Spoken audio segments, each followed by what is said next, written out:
Bonjour à tous et bienvenue. Dans cette édition, on vous présente le Blue Tram, la dernière innovation des usines Bolloré. Il s'agit d'un tramway électrique alimenté par des batteries. La Transat AG2R a été présentée ce lundi. Elle va relier Concarneau à Saint-Barthélemy. Les détails dans un instant. Et à la fin de cette édition, on parle aussi des municipales. Quelques changements cette année dans le fonctionnement du scrutin. On vous explique tout. Merci à tous de nous suivre. Vous êtes dans le journal du lundi 17 mars 2014. Un tram 100% électrique sur batterie et près d'une centaine d'emplois supplémentaires. Voilà les nouvelles en provenance du groupe Bolloré. Après la voiture et le bus, Vincent Bolloré, à la tête de l'entreprise, a présenté cette innovation ce samedi à Ergué-Gabéric. C'est dans cette commune que l'usine de fabrication va être construite. Guy Abalin nous en dit plus. Dans le groupe Bolloré, on connaissait la Blue Car, popularisée à travers l'autolib parisien. Désormais, après la voiture, il faudra aussi compter sur un tramway électrique. Et c'est dans le Sud Finistère que sera construit le Blue Tram. Samedi dernier, à Ergué-Gabéric, Vincent Bolloré a annoncé la construction d'une nouvelle usine sur le site de Pencarne, dès juin prochain. C'est donc ici que sera fabriqué ce tramway un peu spécial, qui n'a pas encore sa forme définitive, qui fonctionnera sans rail ni caténaire et qui profitera d'une technologie initiée il y a 20 ans dans les usines de l'Odé. Le principe est simple, vous avez de l'énergie qui arrive tranquillement par le réseau normal. Cette électricité se condense dans ces modules que vous voyez ici, qui s'appellent les supercapacités. Et quand le tram arrive avec ses passagers qui montent et qui descendent, en 90 secondes, il y a un bras qui sort de cette station, qui rentre dans le toit du tram et qui lui permet, avec l'énergie qu'on lui insuffle, d'aller faire le trajet jusqu'à la prochaine station, et puis ainsi de suite. Et les trams électriques, ça existe, mais ça coûte très cher. Beaucoup de villes ne peuvent pas se les payer. Avec ce système, vous pourrez avoir des trams à peu près partout. Pour le bassin quimpérois, ce sera une centaine d'emplois créés dès la réception de l'usine et le double si les commandes suivent.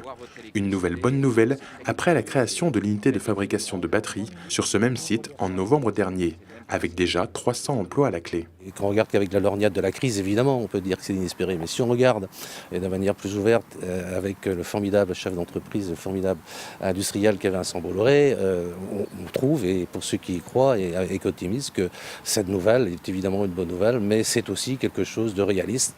Selon les dirigeants du groupe, la mise en place d'un tel tramway coûterait 5 à 10 fois moins cher qu'un tramway classique et serait installé en 9 mois.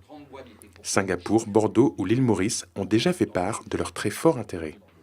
On parle voile maintenant avec la 12e édition de la Transat AG2R. Elle va relier Concarneau à Saint-Barthélemy, départ prévu le 6 avril du port finistérien.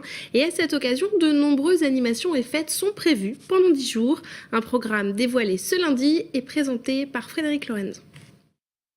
Le 6 avril, les 14 binômes de l'AG2R quitteront le port de Concarneau direction Saint-Barth. Les organisateurs ont présenté ce lundi matin le plateau de la 12e édition. Ils espéraient 20 bateaux sur la ligne de départ et même si le nombre n'est pas au rendez-vous, le niveau sera tout de même élevé. On avait 25 demandes d'inscription au départ, au moment du salon nautique, et au fur et à mesure, pas mal de skippers ont jeté l'éponge. Aujourd'hui, on a 14 bateaux officiellement inscrits et 2 autres aujourd'hui qui cherchent encore des financements, mais on aura sûr déjà 14 bateaux avec un plateau très riche, 8 anciens vainqueurs. Le premier vainqueur, Michel Desjoyaux, en 92, qui va courir avec Corentin Auro, qui avait à l'époque 2 ans. Et puis le tandem vainqueur en 2012, Gilda Morvan et Charlie Dalin, qui remettent leur titre en jeu. Et parmi les anciens vainqueurs, Roland Jourdain, le skipper concarnois, a bien failli rester sur le quai. C'était sans compter le soutien des entreprises de Cornouailles. Ils avaient du mal à trouver les financements. Donc je me suis mobilisé avec le monde économique pour trouver 7 partenaires pour sponsoriser ce bateau. Et en 2 jours, nous avons trouvé les financements. Et avec le village qui ouvre le 29 mars, Concarneau espère rappeler aux visiteurs qu'il est avant tout un port de pêche fraîche. Toute la semaine, sur ce stand, nous présenterons les produits pêchés à Concarneau. Nous mettrons à disposition des enfants, des animateurs pour leur expliquer comment se fait la pêche côtière, comment on travaille le poisson et comment on vend le poisson, comment le poisson arrive dans leurs assiettes. Et aussi pour le particulier, nous allons mettre des grands chefs cuisiniers pour faire des dégustations. À partir du 29 mars, les visiteurs du village pourront rêver à la course au large et surtout à la destination idyllique des 28 skippers, Saint-Barth. La Cinémathèque de Bretagne est en situation d'alerte. Un conflit entre salariés et direction et une situation financière compliquée. L'institution accumule les problèmes et l'Assemblée générale de ce samedi à Quimper n'a pas rassuré les salariés. La Cinémathèque pourrait être mise en redressement judiciaire. Plus d'explications avec Guy Abalin. Bien loin des tensions sur le site de Brest entre les salariés et le directeur, c'est à Quimper que s'est tenue samedi dernier l'AG de la Cinémathèque de Bretagne. Une assemblée générale extraordinaire réunie à la demande du commissaire aux comptes afin d'évoquer le sort d'une structure en danger financièrement. Parce que la Cinémathèque vit des moments difficiles actuellement en termes de budget, en termes de financement, en termes social, parce qu'il y a eu un conflit social à l'automne dernier. Et donc on se retrouvait dans une situation problématique à la fin de l'année.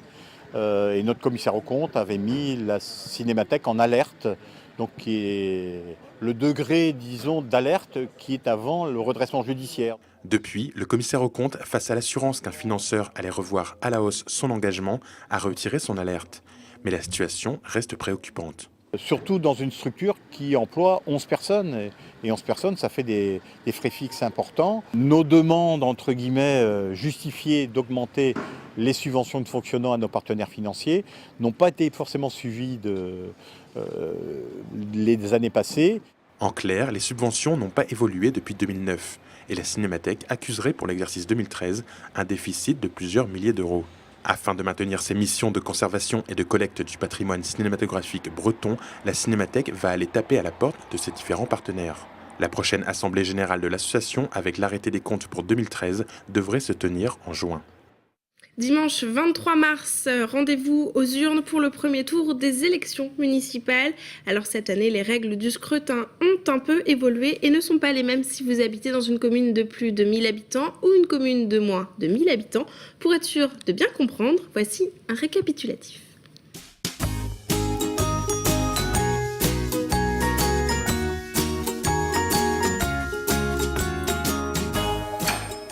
Les 23 et 30 mars prochains, ce sont les élections municipales. Alors si vous avez plus de 18 ans et que vous êtes inscrit sur les listes électorales, vous allez pouvoir vous rendre aux urnes et élire le maire de votre commune. Sachez que les conseillers municipaux et le maire sont élus pour un mandat de 6 ans. Sachez également que cette année, en même temps, vous allez élire les conseillers communautaires. Ce sont eux qui vont vous représenter à la communauté de communes. Mais attention, cette année, le mode de scrutin a changé, alors on vous explique tout.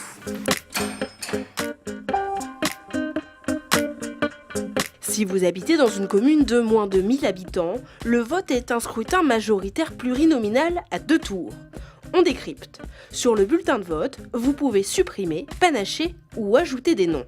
Vous pouvez également voter pour des candidatures individuelles, mais vous ne devez voter que pour des personnes qui ont déclaré leur candidature en préfecture.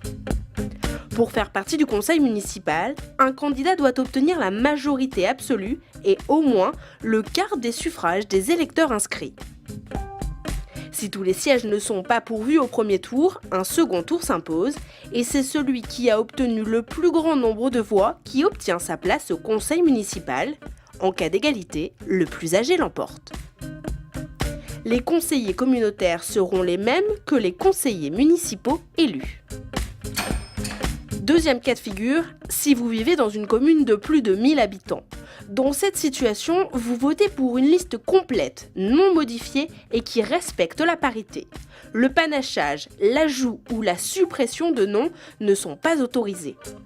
Si une liste obtient la majorité absolue, elle a alors la moitié des sièges du conseil municipal. L'autre moitié est répartie proportionnellement parmi toutes les listes qui ont obtenu plus de 5% des votes. S'il n'y a pas de majorité absolue, un second tour est nécessaire pour départager les listes qui ont eu plus de 10% au premier tour. Et nouveauté cette année, 2 listes sont inscrites sur votre bulletin. Vous trouverez une liste pour le conseil municipal et une liste pour le conseil communautaire. Un seul bulletin pour 2 votes. Voilà, vous savez tout, et surtout pour voter les 23 et 30 mars prochains, 2 choses vous seront indispensables, une pièce d'identité et votre carte d'électeur. À voter. Merci.